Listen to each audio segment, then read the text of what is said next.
Guys आज हम बात करेंगे unlawful assembly. Unlawful assembly means गैर कानूनी सभा। So unlawful assembly is given under section 141 of the IPC, that is Indian Penal Code 1860. So now we'll look the definition which is given under the IPC, that is unlawful assembly.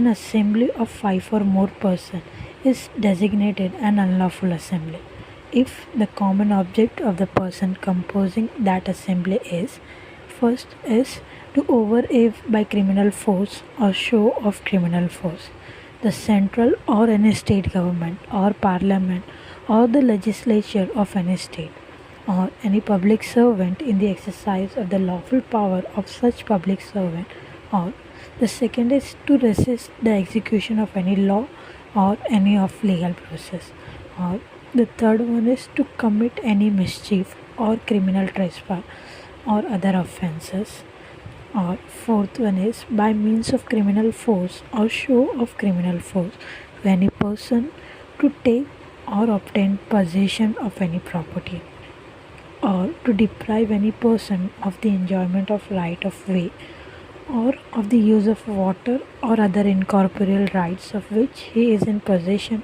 or enjoyment, or to enforce any rights or supposed right, or fifth, by means of criminal force or show of criminal force to compel any person to do what he is not legally bound to do or to omit to do what he is legally entitled to do. Now I'll tell you in this short. Now we'll see the essential ingredient which is given in this section 141 of the IPC. So unlawful assembly में पहले 5 और more person is necessary and the second is object क्या होना चाहिए कि committing an offence. What is the object behind is committing an offence और resisting the execution means किसी law या प्रोसीजर को रोकना. And the third one is using criminal force on home is public authority, using criminal force on public authority, और second is taking possession of any property, किसी property का possession लेने के time या फिर किसी पर्सन को एंजॉयमेंट को रोकना या फिर किसी को कुछ करने के लिए बोलना जो अनलॉफुल है, इलीगल है. So that is what called is unlawful assembly. Now will take the example of unlawful assembly. Suppose A and 4 of his friends decided to protest against a government policy to ban alcohol. It is not an unlawful assembly if they are protesting sitting silently and showing their displeasure.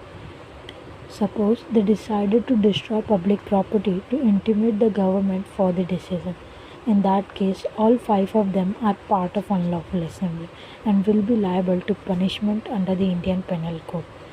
So, अभी इधर example क्या दिया है कि ए है और उसके 4 friend है. ये लोग ने डिसाइड किया है कि हम एक गवर्नमेंट पॉलिसी जो है अल्कोहल को बैन करने का वो प्रोटेस्ट करेंगे हम लोग, मतलब उसके खिलाफ ये करेंगे. सो अभी ये अनलॉफुल नहीं हो अगर ये शांति से बैठ के प्रोटेस्ट करते हैं, और इफ़ इन केस ये कोई प्रॉपर्टी को हार्म करते हैं तो this will call the unlawful assembly for which they will be punished under the Indian Penal Code. So the punishment is given under section 143 of the IPC. Whoever is a member of an unlawful assembly shall be punished with imprisonment of either description for a term which may extend to 6 months or with fine or with both. So जो भी ये offence commit करता है तो उसे कितने महीने की पनिशमेंट रहती है? 6 महीने की पनिशमेंट, और या फिर फाइन हो सकता है या फिर दोनों ही हो सकते हैं. So this was the brief introduction of the unlawful assembly and its punishment.